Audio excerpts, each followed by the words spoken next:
Cabinet की अहम बैठक, 12 में से 11 जरूरी प्रस्तावों पर लगी मुहर। वाराणसी पहुंचे परिवहन मंत्री दयाशंकर सिंह, राहुल गांधी को लेकर दयाशंकर सिंह ने दिया विवादित बयान। सिद्धार्थनगर में राहुल के बयान पर भड़के बीजेपी कार्यकर्ताओं ने राहुल का जलाया पुतला। हाथरस में सत्संग के दौरान मची भगदड़, कई लोगों की हुई मौत। नमस्कार, स्वागत है आपका आज की खबर में। मैं हूं आपके साथ महिमा शर्मा। बढ़ते हैं उत्तर प्रदेश की बड़ी खबरों की ओर। उत्तर प्रदेश के मुख्यमंत्री योगी आदित्यनाथ की अध्यक्षता में कैबिनेट बैठक संपन्न हो गई। मंगलवार को लोक भवन में हुई इस कैबिनेट बैठक में कई अहम प्रस्ताव पर मुहर लग गई है। कैबिनेट बैठक में 12 प्रस्ताव रखे गए थे, जिसमें से 11 प्रस्ताव पर मुहर लगाई गई है। बैठक में उत्तर प्रदेश एग्री टेक नीति 2024 पर मुहर लगी है। साथ ही किसानों के लिए डिजिटल रजिस्ट्री कार्यक्रम की शुरुआत की गई है। कृषि विकास दर दोगुना करते हुए 20% का लक्ष्य रखा गया है। सूबे के परिवहन मंत्री दयाशंकर सिंह मंगलवार को वाराणसी पहुंचे। यहां उन्होंने सर्किट हाउस पर विभिन्न मुद्दों पर पत्रकारों से बातचीत की। दयाशंकर सिंह ने एक सवाल के जवाब में राहुल गांधी के संसद में हिंदू विरोधी वाले बयान पर पलटवार किया। मंत्री दयाशंकर सिंह ने कहा कि राहुल गांधी के परदादा फारसी थे, राहुल की माता जी क्रिश्चियन है, राहुल गांधी मिक्स हैं। उन्होंने आगे कहा कि अगर राहुल गांधी का डीएनए टेस्ट होगा तो उसमें फारसी, क्रिश्चियन और मुस्लिम भी निकलेगा। नरेंद्र मोदी हिंदू नहीं है तो क्या राहुल गांधी हिंदू है? नरेंद्र मोदी हिंदू समाज नहीं है तो राहुल गांधी हिंदू समाज हैं। राहुल गांधी अपने आप को पहले सोचें कि वो कैसे हिंदू हैं, वो कैसे हैं। उनके परदादा फारसी थे, उनकी माताजी क्रिश्चियन है, उनके तो वो क्या है? वो यदि वो मोदी जी को ये बात करें तो वो क्या है? वो मिक्स है। वो उनका यदि डीएनए टेस्ट कराया जाए तो उसमें फारसी भी निकलेगा, उसमें क्रिश्चियन भी निकलेगा, मुस्लिम भी निकलेगा।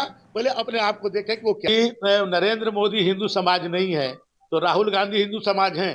राहुल गांधी अपने आप को पहले सोचें कि वो केंद्र के संसद भवन में कांग्रेस सांसद राहुल गांधी द्वारा दिए गए बयान को लेकर भाजपाइयों में काफी नाराजगी देखने को मिल रही है, जिसको लेकर आज सिद्धार्थनगर में भाजपा कार्यालय पर भाजपा कार्यकर्ता इकट्ठा होकर राहुल गांधी मुर्दाबाद के नारे लगाते हुए राहुल गांधी का पुतला फूंका। भाजपा नेता लवकुश ओझा ने कहा कि राहुल गांधी ने संसद भवन में जो भाषण दिया उससे पता चलता है कि कांग्रेस पार्टी और राहुल गांधी हिंदू विरोधी हैं और उनके ऊपर मुकदमा दर्ज होना चाहिए। केंद्र के मंदिर सदन में राहुल गांधी द्वारा हिंदू हिंसक जैसे अपमानित शब्द सनातन धर्म को अपमानित करने का काम किए हैं। ऐसे राहुल गांधी को हिंदुस्तान में रहने का कोई हक नहीं है। उनकी सदस्यता समाप्त होनी चाहिए। उन्हें हिंदू समाज से माफी मांगनी चाहिए, क्योंकि इस देश की पहचान हिंदू धर्म से है, सनातन से है, ऋषि मुनियों से है।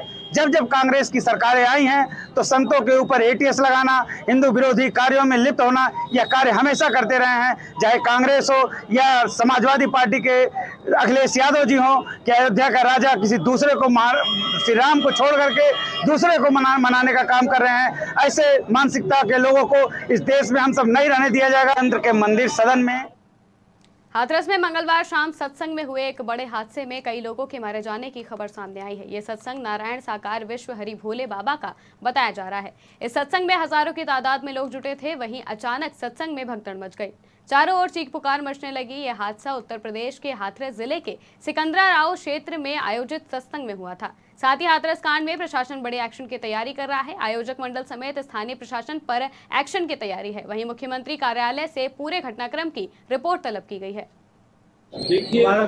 दोबारा जी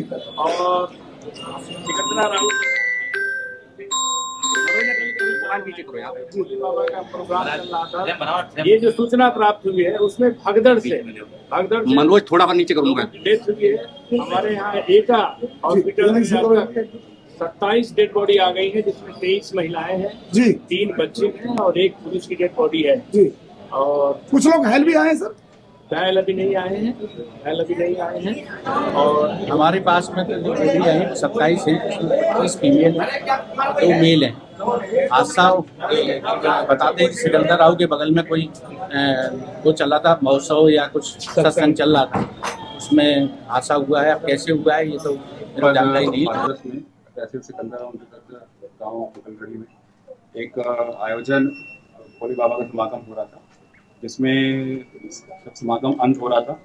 तो उस समय अत्यधिक उमस के कारण जब वहाँ से लोग निकलने को हुए तो उस समय ये घटना तारीख हुई है।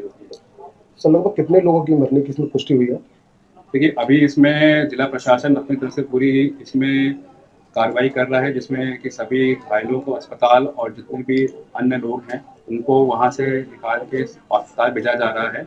अभी एग्जैक्ट नंबर यहाँ पे जो अभी CHC से जो मुझे डॉक्टरों ने बताया है कि लगभग 50 से 60 के आसपास की फिगर एक है जो मृतक हुए हैं। इसकी परमिशन SDM साहब द्वारा दी गई थी और इसमें एक प्राइवेट आयोजन था जिसमें कि पूरी ड्यूटी कानून व्यवस्था और सुरक्षा के लिए लगाई गई थी और इसमें बाकी व्यवस्था जो अंदर की जानी थी वो स्वयं उनके द्वारा की जानी थी।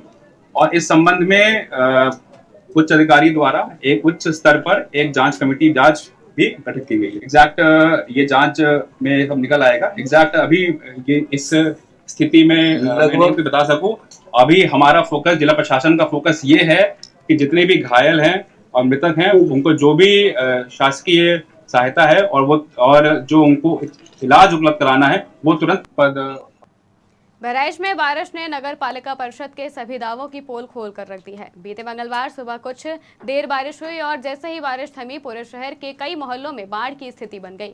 वहीं कुछ मोहल्लों में बिजली के बॉक्स तक पानी में डूब गए हैं। पानी लगातार भरे रहने से लोग अपने घरों में कैद होने को विवश हैं। बारिश रुकने के कई घंटों बाद भी स्थिति जस की तस रही। शहर के जो भी मोहल्ले हैं वो मुख्य रूप से जो मेरे नालियाँ थी हमने उनको सभी को साफ कराया, कई बार सफाई भी कराई है। कुछ मोहल्ले ऐसे हैं जहाँ पे निकासी किसी प्लॉट में या छोटे स्थल ऐसे थे जहाँ होती थी, उन प्लॉटों पर अब निर्माण हो गए। ये एक मेजर समस्या आई है। इसके निदान के लिए हम लोग ऑल्टरनेटिव रास्ते भी ढूंढ रहे हैं। पंप लगा के तत्कालिक रूप से निकास भी करेंगे और कुछ ऐसी भी जगह है जहाँ पे छोटी सी नाली बनाने के उपरांत इन समस्याओं का निदान भी हो जाएगा, तो उन चीज़ों को भी करा लिया जाएगा और बहुत जल्दी करा लिया जाएगा। जल जलाव की समस्या से निजात दिलाया जाएगा। शहर के जो भी हरदोई के कछौना में प्राचीन लगड़े दास मंदिर में शिव मंदिर में हुई एक अनोखी शादी हुई, जहां कथावाचक राधा शास्त्री ने लड्डू गोपाल से शादी की। कथावाचक राधा शास्त्री छिबरामऊ कन्नौज की रहने वाली है। उनका कन्यादान पैरामिलिट्री में श्रीनगर में तैनात कमांडो संजीव यादव ने किया। दरअसल आपको बता दें कि कथावाचक राधा शास्त्री को जब परिजनों ने किसी कारणवश त्याग दिया तो उन्होंने लड्डू गोपाल को सहारा लिया और अब लड्डू गोपाल से ही शादी रचा ली है और वो उन्हीं के साथ अब अपनी जिंदगी गुजारना चाहती हैं। मैं भगवान श्री कृष्ण को शुरू से ही मानती हूँ। मैं बचपन से इनको माना है, इनकी पूजा की है। बस पूजा करते करते मन में एक भावना जैसे जग गई कि मुझे संसार की मोह माया सब ठीक नहीं लगे, तो मुझे लगा कि मुझे भगवान श्री कृष्ण के साथ में लीन हो जाना चाहिए। मैंने अपने एक भगवान से एक मेरा आत्मिक एक प्रेम है, तो मैंने भगवान श्री कृष्ण के साथ में विवाह करने के लिए जा रही हूँ। हाँ, खुशहाल हैं, सभी लोग हैं और फिर किसी खुशी के लिए नहीं, मैं तो अपनी खुशी के लिए, क्योंकि मुझे अपने प्रभु से प्रेम है। अब किसी को इतराज़ है और सबसे बड़ी तो बात है कि हमारा भाई मेरे साथ है, संजीव यादव। पूरे उत्तर प्रदेश समेत बाराबंकी में भी मूसलाधार बारिश हो रही है और बारिश के चलते मकान के गिरने का सिलसिला जारी है। इसी कड़ी में आज जनपद में एक पक्का मकान भरभरा कर गिर गया।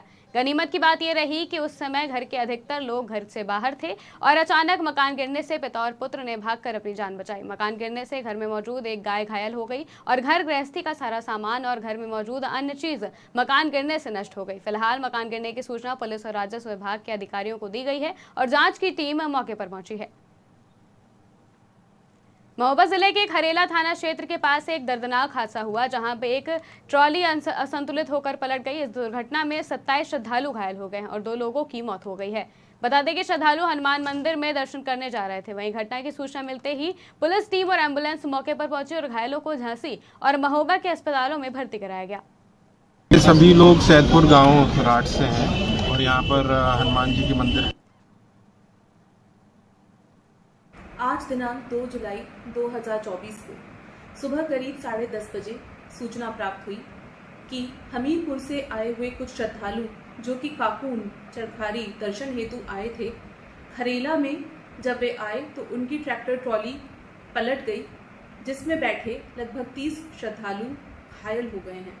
ऐसी सूचना प्राप्त होने पर तुरंत पुलिस व प्रशासन ने इसमें कार्रवाई करते हुए घायलों को नियरेस्ट जो CHC था खरेला में वहाँ पे भर्ती कराया। वहाँ से चरखारी और उसके बाद महोबा उनको ले आया गया। इसमें से 3 लोग थोड़े ज़्यादा सीरियस कंडीशन में थे, जिनमें से 2 की मृत्यु हो गई।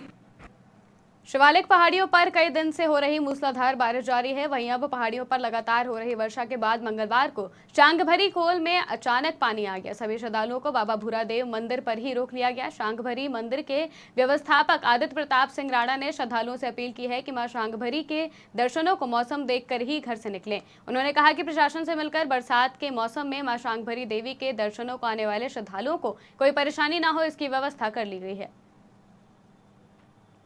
बाराबंकी के विद्यालय में अचानक से नागिन का निकलने से छात्र छात्राओं में भगदड़ मच गई। पूरा मामला तहसील नवाबगंज बंकी ब्लॉक के उच्च प्राथमिक विद्यालय का है, जहां पर आज सुबह छात्र छात्राओं में विद्यालय खुलने को लेकर गजब का उत्साह था। आज जब विद्यालय का ताला खोला गया तो विद्यालय के कक्ष में एक जहरीली नागिन पाई गई। देखते ही देखते नागिन को देखने के लिए स्थानीय ग्रामीणों की भीड़ इकट्ठा हो गई। इसके बाद नागिन को पकड़वाने के लिए 2 बंगालियों को बुलवाया गया।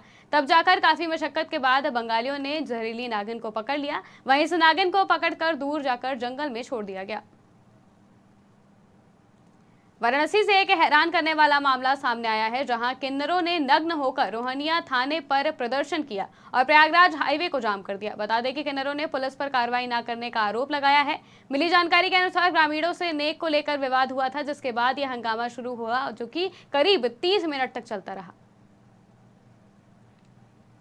उत्तर प्रदेश की खबरों में फिलहाल इतना ही। देश और दुनिया की तमाम खबरों के लिए देखते रहिए आज की खबर।